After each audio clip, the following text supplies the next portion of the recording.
नमस्कार, सेहत और जिंदगी कार्यक्रम में आपका स्वागत है। मैं हूं जयश्री। आज के दौर में कम उम्र के बच्चों में भी स्कूल पढ़ाई और बिगड़ते माहौल की वजह से स्ट्रेस देखा जाने लगा है।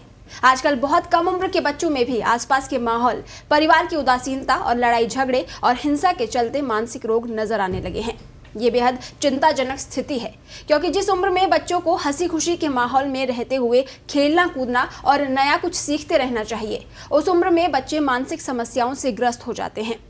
अगर सही समय पर इन समस्याओं को समझा नहीं गया और उनका इलाज नहीं किया गया तो ये बच्चे उम्र भर के लिए इस समस्या से ग्रस्त रहते हैं और उनकी पूरी जिंदगी पर इसका असर पड़ता है।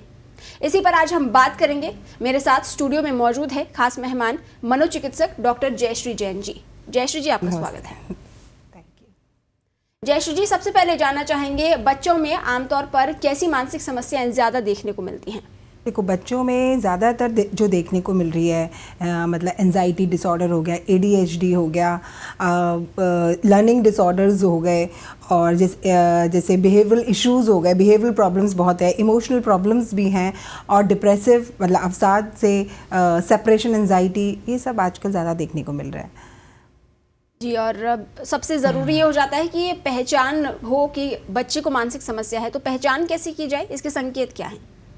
देखिए, जैसे अगर बच्चा अकेला अलूफ रहने लगे, डर के रहने लगे, अभी बच्चा स्कूल में छोड़ के जा रहे हैं और वो बिल्कुल भी नहीं रुक रहा, उसको सेपरेशन एंजाइटी बहुत ज़्यादा हो रही है, वहाँ पर भी एकदम चुप है, किसी से भी बात नहीं कर रहा है, चिंता के सिम्टम्स, उसका दिल का धड़कना, वोमिटिंग होना, नौजिया उसको फीलिंग हो रही है हर टाइम जब भी वो जा रहा है, और जैसे ADHD में जैसे अति वो फोकस नहीं कर पा रहा है, और हाइपर एक्टिविटी, एक जगह टिक के बैठता ही नहीं है। मैडम बार बार शिकायत करती हैं कि बच्चा तो एकदम बैठ ही नहीं रहा है, वो जो भी उसको पढ़ा रहे हैं उसको फोकस ही नहीं कर पा रहा है, मतलब जैसे ध्यान को केंद्रित नहीं कर पाना, हाइपर हो जाना, इम्पल्सिव हो जाना, और डिप्रेसिव मतलब जैसे मन किसी काम में लग ही नहीं रहा है, मन एकदम सैड हो रहा है, जो उसको पहले प्लेजर देता था अब वो उसको किसी भी चीज़ में इंटरेस्ट ही नहीं आ रहा है, नींद में उसको समस्याएं आ रही है, भूख नहीं लग रही है, और इमोशनल इश्यूज़ आ रहे हैं, बहुत इम्पल्सिव हो रहा है, मतलब बुली कर रहा है जी। साथ ही यहाँ पर यह भी जानना ज़रूरी हो जाता है कि बच्चे के बिहेवियर में बदलाव का कारण शारीरिक परिवर्तन भी है, तो इस स्थिति को कैसे समझें? शारीरिक, देखो क्या होता है कि पहले कोई भी चीज़ हमारी सोच के लेवल पे आती है, फिर हम क्या सोचते हैं कि ठीक है, हम सोच को तो तब तक तो हमें पता ही नहीं चलता, जैसे कि और फिज़िकल डिसऑर्डर्स होते हैं, तो जैसे थायराइड है, फिर वो हमारे शरीर में आती है तो हमें पता चलता है। उसी तरह से पहले सोच में आई, फिर हमने तब तक तो हमने कुछ उस पर ध्यान ही नहीं दिया, फिर वो हमारे इमोशनल लेवल पर आकर हमारे शरीर के रूप में आती है। जैसे किसी का छोटी छोटी बातों पर दिल का धड़कना, एकदम हार्ट बीट तेज़ हो गई है, हैवीनेस ऑफ हेडेक हो गया है, हमेशा इसका सर दर्द रहता है, उसको पता ही नहीं, जब भी वो कुछ काम करता कर ही नहीं पा रहा है, तो अपन इस सब चीज़ों से देखते हैं कि भी हाँ, इसके अंदर अभी थोड़े इश्यूज आ रहे हैं, नॉर्मल बिहेव नहीं कर पा रहा है।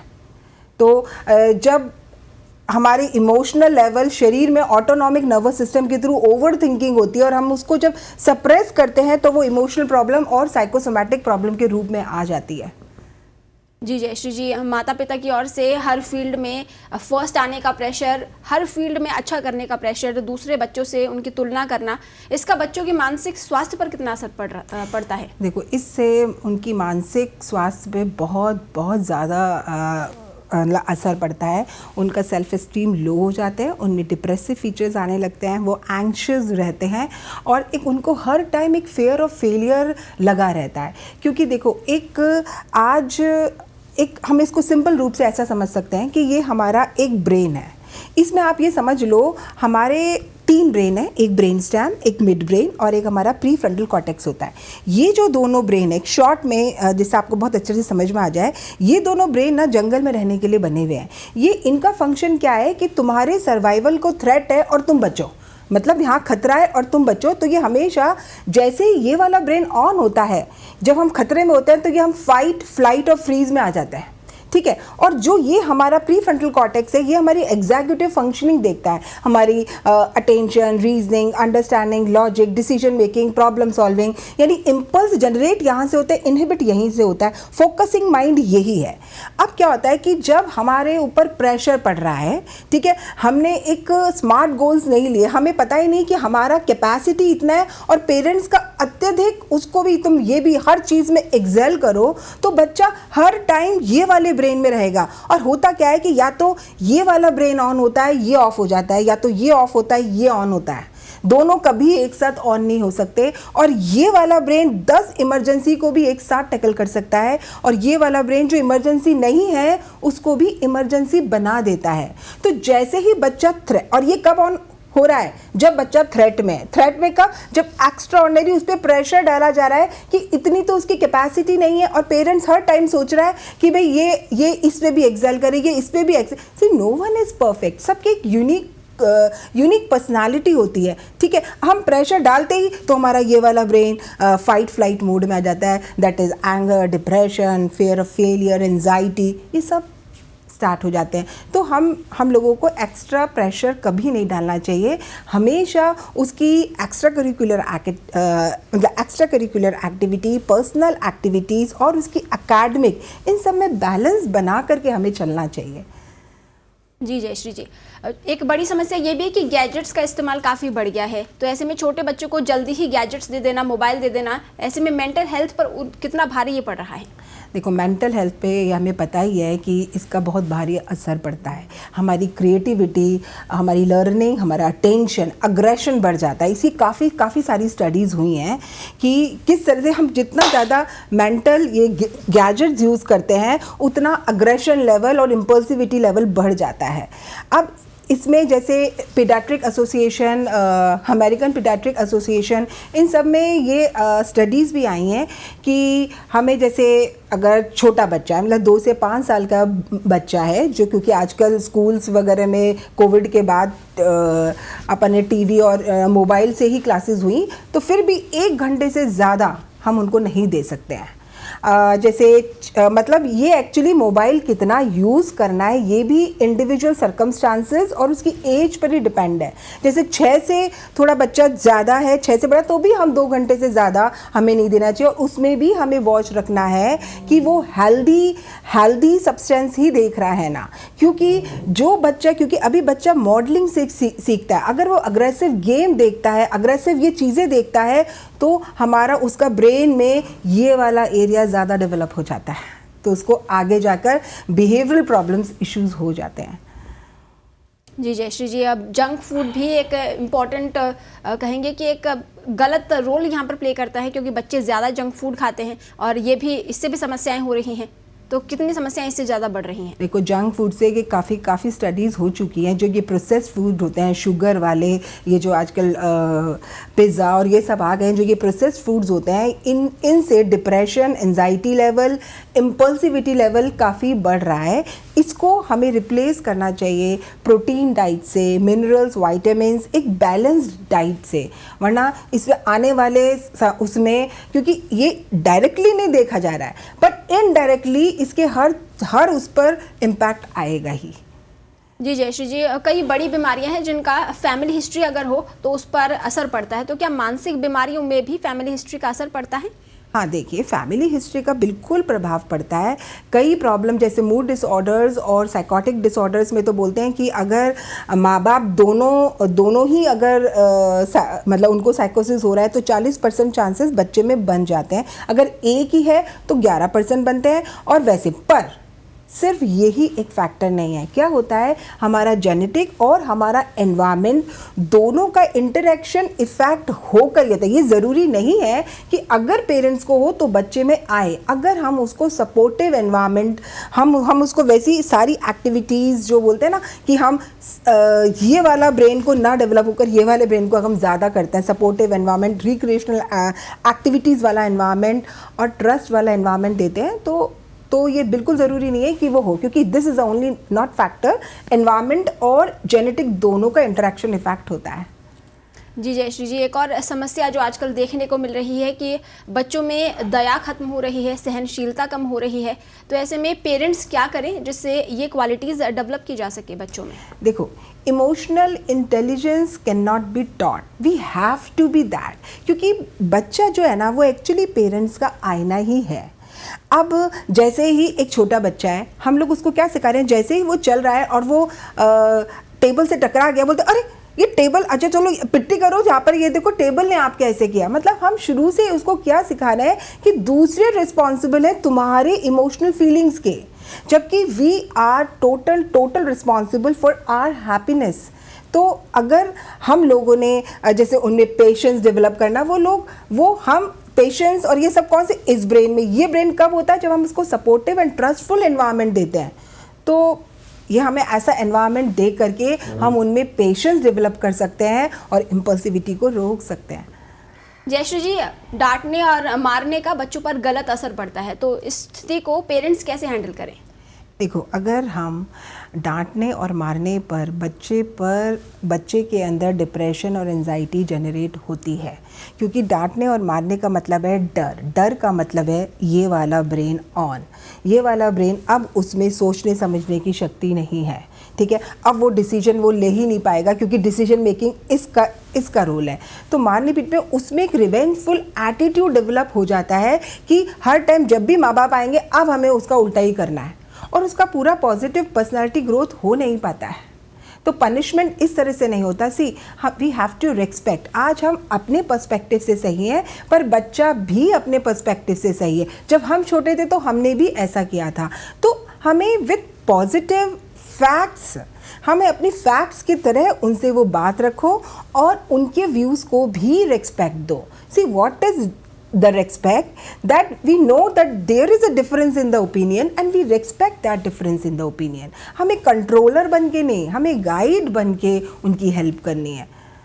जी जयश्री जी, थेरेपी काउंसलिंग को लोग अभी भी सही नहीं मानते हैं, टैबू की तरह देखते हैं। लेकिन जिस तरह की स्थितियाँ आजकल हो गई है, ऐसे में थेरेपी काउंसलिंग कितनी ज़रूरी है बच्चों के लिए? देखिए, थेरेपी और काउंसलिंग, बिल्कुल आप सही कह रहे हो, एक स्टिग्मा है। लोग बाग जब दिखाने आते हैं तो वो ये सोचते हैं और ये हमारे बच्चों को ऐसे, वो न्यूरोलॉजिस्ट के पास ले जाएंगे, पर साइकोलॉजिस्ट के पास ले जाने के लिए सोचेंगे क्या हमारा बच्चा पागल है। देखो, अगर हम एक फील गुड में हम नहीं जी रहे हैं तो इसका मतलब कहीं ना कहीं हमारे ब्लॉकेज आ रहे हैं। उसके लिए हमें साइकोथेरेपी ज़रूर लेनी चाहिए। देखो क्या होता है, हमारा जो बिलीफ सिस्टम होता है वो हमारी सोच बनाता है। जैसी हमारी सोच होती है बिल्कुल वैसी हमारी फीलिंग्स बन जाती हैं। जैसी फीलिंग्स होती है वैसा हमारा व्यवहार बन जाता है। ये व्यवहार जब बार बार रिपीट होता है तो हमारी हैबिट पैटर्न बन के हमारी पर्सनालिटी में बन जाता है। अब क्या है, हमारे थॉट्स कौन क्रिएट कर रहा है? हमारे थॉट्स क्रिएट कर रहे हैं हमारा बिलीफ सिस्टम। अब ये बिलीफ सिस्टम हम बना रहे हैं, ठीक है। अब यहाँ थॉट अगर नेगेटिव होंगे तो फीलिंग्स नेगेटिव होंगी। तो जैसे कॉग्निटिव बिहेवियर थेरेपी हमारे थॉट्स पे काम करती है, जो हमारे माल एडप्टिव नेगेटिव थॉट्स होते हैं उसको चैलेंज करने का काम करके वहाँ अगर ट्रीटमेंट हो जाए तो फीलिंग और बिहेवियर ऑटोमेटिक ठीक हो जाते हैं। हम थेरेपीज़ के द्वारा इमोशन डिसरेगुलेशन, अगर बच्चा है उसको इमोशन रेगुलेट करने की टेक्निक्स बताते हैं। हम डी स्ट्रेस टॉलरेंस उसका बढ़ा देते हैं। हमारे बहुत सारी EFT strategies, EMDR, CBT, DBT, इतनी सारी साइकोथेरेपीज़ हैं कि जिस तरह से फिजिशियन फिजिकल प्रॉब्लम का ट्रीटमेंट करता है तो वैसे ही ये भी एक प्रॉब्लम है जो कि साइकोलॉजिस्ट और साइकेट्रिस्ट द्वारा ट्रीट हो जाती हैं। सो वी हैव टू, और जितना जल्द हम उनको दिखाते हैं उतना ही जल्द उसकी प्रोग्नोसिस अच्छी होती है। जी जयश्री जी, बच्चों की एज भी ऐसी होती है जिसमें कॉन्फिडेंस डेवलप हो रहा होता है और हर परिस्थिति का सामना करने के लिए कॉन्फिडेंस बहुत ज़रूरी है। तो ऐसे में बच्चों में कॉन्फिडेंस डेवलप कैसे किया जाए? देखिए, कॉन्फिडेंस बहुत इम्पॉर्टेंट है। आज इंसान के अंदर कॉन्फिडेंस है ना, इंसान तब हारता है जब वो अपने आप से हार जाता है। तो कॉन्फिडेंस अगर है, और सिचुएशंस तो फॉर श्योर आएंगी, सिचुएशंस तो आएंगी, बट सफरिंग हमारी चॉइस है। अगर हमारे अंदर कॉन्फिडेंस होता है तो हम हर चीज़ को ठीक कर सकते हैं। तो ये कैसे हम डेवलप कर सकते हैं? हमारा बिलीफ सिस्टम। बिलीफ सिस्टम में 3 चीज़ें आती हैं। मैं मेरे बारे में क्या सोचता हूँ, मैं कैसा हूँ, दूसरे लोग कैसे हैं, और ये पूरी दुनिया कैसी है। अगर किसी का बिलीफ सिस्टम ऐसा होगा, अगर किसी का बिलीफ सिस्टम ऐसा होगा दैट आई एम तो वीक एंड इनकॉम्पिटेंट, और जो दूसरे लोग हैं ना वो तो एक्चुअली दूसरे को हर्ट ही करते हैं, तो उनको तो प्लीज करके चलना पड़ता है, otherwise they will going to hurt me. और चूंकि पूरी दुनिया है ना ये सेल्फ सेंटर्ड है, विश्वास करने लायक नहीं है। अगर ऐसा किसी का बिलीफ सिस्टम होगा तो आप सोचो उसका सेल्फ एस्टीम कैसा होगा, क्योंकि ऐसा जिसका बिलीफ सिस्टम होगा उसके सोच जैसे कोई चैलेंजिंग सिचुएशन आएगी उसके थॉट क्या क्रिएट होंगे, I am in danger. If I am in danger, feeling become low self esteem, anxious and depressed, behavior become ऊपर से passive, go along with what others say, I have no say, पर अंदर से conflicts और thought, habit pattern become एक subtle way से चीज़ों को give up करना, and personality क्या बन गई, anxious avoidance। तो self esteem जब हम धीरे धीरे बच्चे को responsibility देते हैं, उन पे trust develop करते हैं, हाँ that you can do it and we are the one who guide। अब ये सोचो एक seed है, ठीक है, पेड़ है, ठीक है, छोटा सा पेड़ है, अगर हम उसको बहुत ज़्यादा खाद दे दें, बहुत ज़्यादा पानी दे दें तो धीरे धीरे वो अंदर से गलने लगेगा, पर हम बिल्कुल ही उस पर ध्यान नहीं दें तो भी वो रोज़मर्रा की ये जो भी हमारे सर्कमस्टांसेस उसको नहीं झेल पाएगा। तो हमें सही ना तो ओवर ना ही अंडर, यानी उसको धीरे धीरे हमारा रोल क्या है, हम गाइड हैं, कंट्रोलर नहीं है। हमें नॉन जजमेंटली बच्चे को लिसन करना है और उनको कंपैशनेटली सुनना है, और फिर हम सिर्फ गाइड देना है, गाइड ही करेंगे, बच्चे अपने आप अपने रोल में चलेंगे। देखो आज इतने सुसाइड्स हो रहे हैं, ये सब हो रहे हैं, वो क्यों हो रहे हैं, लो सेल्फ एस्टीम की वजह से, क्योंकि हमने उनको जीतना तो सिखा दिया, हारने को हैंडल करना सिखाया ही नहीं। तो वो क्योंकि हार तो फॉर श्योर आएगी, आज कोई भी एरिया में हम करेंगे दो चीज़ें होंगी, या तो जीत मिलेगी या तो हार मिलेगी। ठीक है, जीत हमें कॉन्फिडेंस देती है, पर हार हमें बहुत हमारी मसल्स, हमारी इमोशनल मसल्स को स्ट्रॉन्ग करती है। अगर सिचुएशंस आएंगी नहीं और हमने हमारी पावर्स को यूज़ ही नहीं किया तो हमारी ये मसल्स डेवलप हो ही नहीं पाएंगी। तो दोनों इक्वली इम्पॉर्टेंट है सक्सेस के लिए। तो हमें उसमें सेल्फ कॉन्फिडेंस भर के हमें धीरे धीरे उसको इमोशंस को एक्सप्रेस करते हुए उसको पावरफुल बनाना है, उसको डील करना सिखाना है, वो उसके सेल्फ एस्टीम को है। क्योंकि हमारी जो negative self talk, see every time when ever my child is sitting and I am saying you नहीं बेटा ऐसे नहीं करना है, इसको ऐसे करना है, देखो हम तो एक्सपीरियंस है, आपने ऐसे कपड़े क्यों पहने, आप ऐसे पहनो, आप ये खाओ, every time what I am doing, I am rejecting my child, I am saying that you are wrong. तो वो उसका सेल्फ एस्टीम बनाएगा जो उसके अंदर गिल्ट, कन्फ्लिक्ट, एंगर सब भर देगा, जो हमें रिप्लेस करना है ट्रस्ट से, एम्पैथी से, लव से। तो उसमें उसका सेल्फ एस्टीम इनहेंस होगा। जी बिल्कुल। जयश्री जी, बच्चों की देखभाल किस तरह करनी चाहिए, इसको लेकर कोई एक तरीका तो हो नहीं सकता, किस तरह की पेरेंटिंग होनी चाहिए, कोई रोड मैप तो है नहीं, तो ऐसे में कुछ चीज़ें जो हैं जिनका पेरेंट्स को ध्यान रखना चाहिए वो क्या है? देखो सबसे पहले तो क्या होता है, पेरेंट्स का बिलीफ सिस्टम बच्चा ले लेता है। तो सबसे इम्पॉर्टेंट है कि हमें 3 चीज़ों से हमारे थॉट्स क्रिएट होते हैं, हमारा बिलीफ सिस्टम, हमारे एक्सपीरियंसेस और हमारा एनवायरनमेंट। मतलब एनवायरनमेंट में हम कैसी चीज़ें ले रहे हैं, कैसा कंटेंट पढ़ रहे हैं, इस सब चीज़ों से हमारे थॉट्स क्रिएट होते हैं। तो सबसे पहली चीज़ है कि हमें बच्चे को रिस्पॉन्सिबल रहना सिखाना है कि that you are 100% responsible for your happiness, no one else. Situations ऐसी आएंगी but you have to see, हम 3 ही चीज़ों से सफ़र कर सकते हैं। जब हम खुद को रेजिस्ट करते हैं, why I am like this, या हम दूसरे को रेजिस्ट करते हैं, why you are like this, या फिर हम देखते हैं कि अनवांटेड सर्कमस्टांसेस हमारी लाइफ में क्यों आते हैं। 3 चीज़ों को रेजिस्ट करने से ही सफरिंग होती है। तो सबसे पहली चीज़ हमें एक्सेप्टेंस, बच्चों को रिस्पॉन्सिबिलिटी डालना है, बच्चों में एक्सेप्टेंस डालना है। एक्सेप्टेंस क्या होता है? एक्सेप्टेंस का मतलब it is totally opposite of resentment. लोग है ना रिसेंटमेंट और एक्सेप्टेंस में कंफ्यूज हो जाते हैं। एक्सेप्टेंस का मतलब जजमेंट से नहीं होता है, the way it is and the way it is not. ठीक है, इस मोमेंट के लिए सिचुएशन ऐसी है, I have to accept it and for the next moment I have all the energy to face the challenges. तो हमें बच्चों में कोपिंग स्ट्रैटेजीज़, कैसे हम पॉजिटिव एक्सपीरियंस, हमें उनके अंदर जैसे अफर्मेशंस के थ्रू, गाइडेड इमेजरी के थ्रू, माइंडफुलनेस टेक्निक्स होती हैं। जब उनको ज़रूरत हो तो हम प्रोफेशनल हेल्प भी ले सकते हैं। तो कुछ ऐसी चीज़ें, रिस्पॉन्सिबिलिटी लेना, उनमें कॉन्फिडेंस डालना और उनको फिर खुद छोड़ देना कि we are always with you, पूरा सपोर्ट सिस्टम देना, ये चीज़ें ज़रूरी होती हैं। जी जयश्री जी, बच्चों में मूड स्विंग्स भी देखने को मिलते हैं, आमतौर पर लोग समझते हैं कि ये सामान्य है, होते भी सामान्य है कई बार, लेकिन कब स्थिति सीरियस हो सकती है ये कब समझे? देखिए, ये मूड फ्लक्चुएशन होते क्यों हैं? अगर किसी बच्चे का सेल्फ एस्टीम लो है, अगर देखो आज है ना, जैसे ही बच्चा बहुत अच्छा स्कोर लेके आया और ना हमने कहा अरे वाह आज तो बच्चा बहुत अच्छा स्कोर लेकर आया है, आज तो सब जगह मिठाइयाँ बंटवा दो। अब बच्चे में नेक्स्ट मोमेंट पे ही ये डर आ जाएगा, मैं नेक्स्ट टाइम बहुत अच्छा परफॉर्म नहीं कर पाया तो उसके अंदर वो इस ब्रेन में चला जाएगा। ठीक है, सी परफॉर्मेंस होनी अच्छी बात है, पर परफॉर्मेंस करो बहुत बहुत अच्छा है, but our love doesn't depend upon your performance.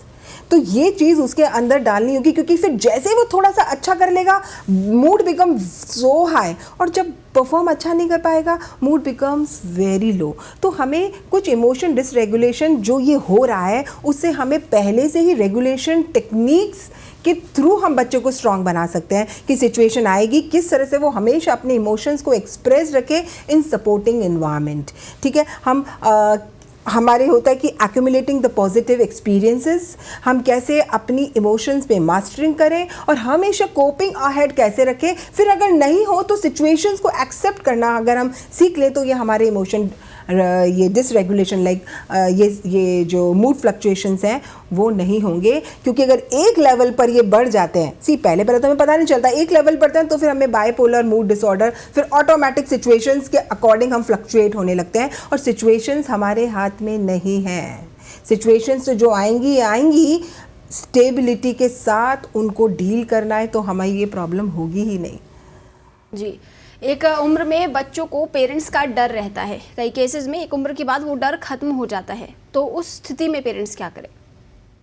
नहीं, बच्चे को डरना नहीं सिखाना है हमें कि बच्चे को देखिए डर का मतलब आप क्या समझ रहे हो? डर का मतलब है कि हम इस ब्रेन में हैं, और डर कभी भी हमें वो उसके डिसीजन मेकिंग स्किल जो उसकी एग्जीक्यूटिव फंक्शनिंग है ना उसको बढ़ने नहीं देगा। तो डर कर नहीं सिखाना है हमें। देखो, अगर हम किसी को कंट्रोल करते हैं ना, तो जो कंट्रोल करता है वो भी डिसएम्पावर्ड होता है। क्यों? क्योंकि कल को मेरा बच्चे ने मेरी बात नहीं मानी तो, और जो कंट्रोल होता है वो भी विक्टिम रोल प्ले कर रहा होता है, इससे उसका सेल्फ एस्टीम लो हो जाता है। तो हमें बच्चे को डरना नहीं सिखाना, हमें उनको हमेशा गाइड करना है और उनको उनके वे चलने देना है। जी जयश्री जी, बच्चा कब सुसाइडल हो जाता है, कब खुद को नुकसान पहुंचा सकता है, ये किस तरह से समझे? देखो क्या होता है कि इस सुसाइड वाला बच्चा एकदम से नहीं हुआ है, वो एक लॉन्ग चेन हुई है, स्टिमुलस रिस्पॉन्स क्यों उसने एक ब्लैक एंड वाइट का चश्मा पहन लिया। अब उसको हर चीज़ ना ब्लैक ही दिखती है और उसको लगता है आगे अब मैं होपलेस हूँ। मतलब देखो, एक बच्चा है जो हमेशा देख रहा है कि वो खुद ही बहुत एम्बिशियस और वो सोचता है कि मुझे यहाँ आना है, और वो एनी हाउ यहाँ आ नहीं पा रहा है, तो वो देखता है माँ बाप का दुख का कारण भी एक्चुअली मैं ही हूँ, क्योंकि अगर मैं यहाँ होता तो फिर वो कितने खुश होते, तो उनके दुख का कारण तो एक्चुअली मैं हूं, तो वो गिल्ट में और चला जाता है। Guilt and hopelessness is directly proportional to the suicidal attempt.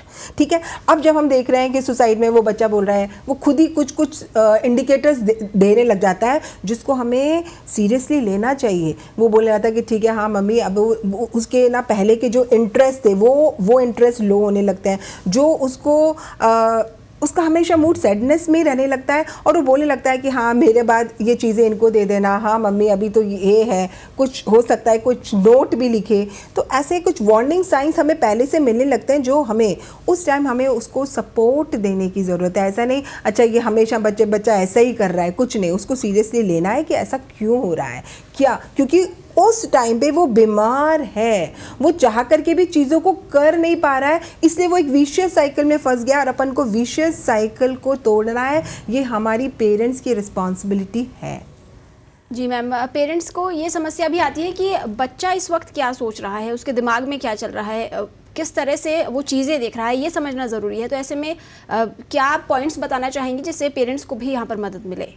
देखो, मैंने आपको एक सिंपल तरीका बताया कि क्या है, जैसे ये ब्रेन स्टेम है, ये अपना मिड ब्रेन है और ये हमारा फ्रंटल है, इसकी पोजीशन हमेशा यू रहनी चाहिए, तो हम अपना रैशनल माइंड को यूज़ कर सकते हैं, जहाँ डिसीजन मेकिंग स्किल्स और प्रॉब्लम सॉल्विंग स्किल्स है।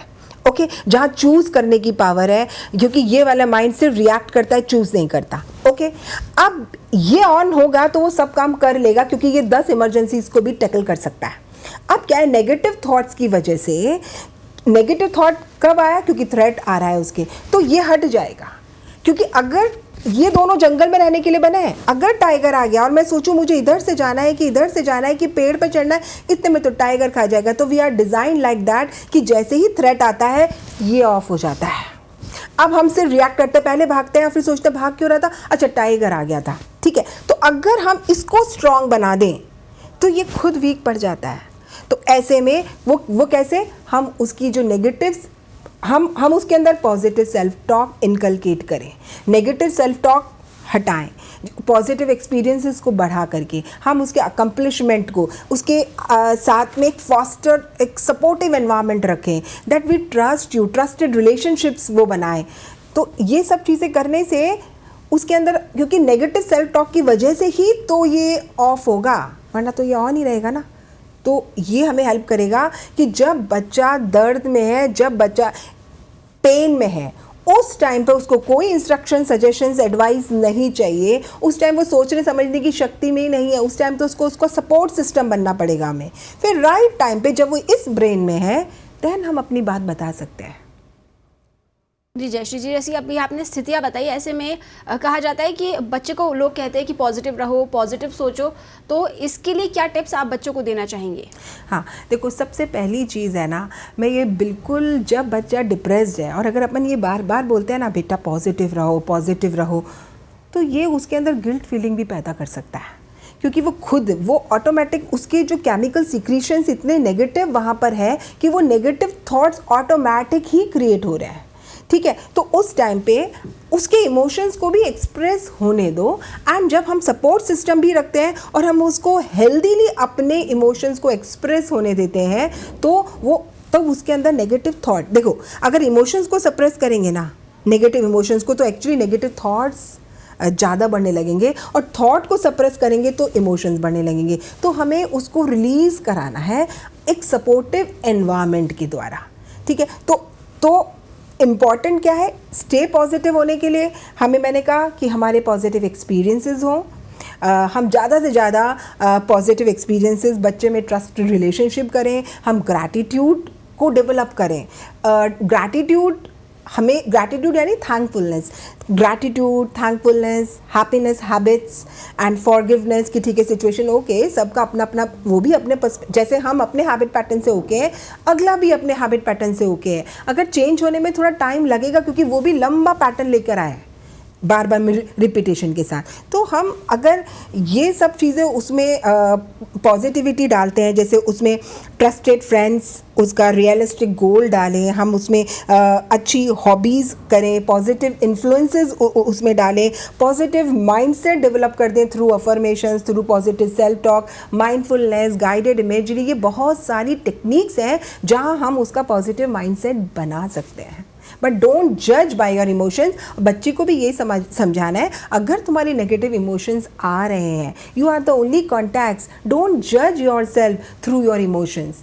You are not your emotions, you are having an emotion right now and it will gone. एक थॉट की फीलिंग 90 सेकेंड्स तक ही रहती है, उसके बाद वो अपने आप ही चली जाती है। जी जयश्री जी, हमारे साथ जुड़ने के लिए, हमारे स्टूडियो में आने के लिए और इतनी सारी और बहुत अच्छी जानकारी हमारे साथ साझा करने के लिए आपको बहुत बहुत धन्यवाद। धन्यवाद की अपॉर्चुनिटी मिली, थैंक यू। बच्चों के मानसिक स्वास्थ्य की कड़ी माता पिता और परिवार से शुरू होती है। अपने बच्चे को खूब लाड प्यार दें, उस पर किसी भी तरह का अनरियलिस्टिक प्रेशर ना डालें, नियमित रूप से उससे बात करते रहें, ताकि अगर उसके मन में कोई भी उलझन है तो वो खुलकर आपको आकर बता सके। उसे किसी चाइल्ड साइकोलॉजिस्ट, थेरेपिस्ट या मेंटल हेल्थ प्रोफेशनल के पास ले जाएं। ये वो एक्सपर्ट्स होते हैं जो डॉक्टर की तरह ही आपके बच्चे की समस्या को समझकर उसकी मुश्किलें आसान करने में मदद कर सकते हैं। इस कार्यक्रम में फिलहाल इतना ही। आप बने रहिए पत्रिका टीवी के साथ।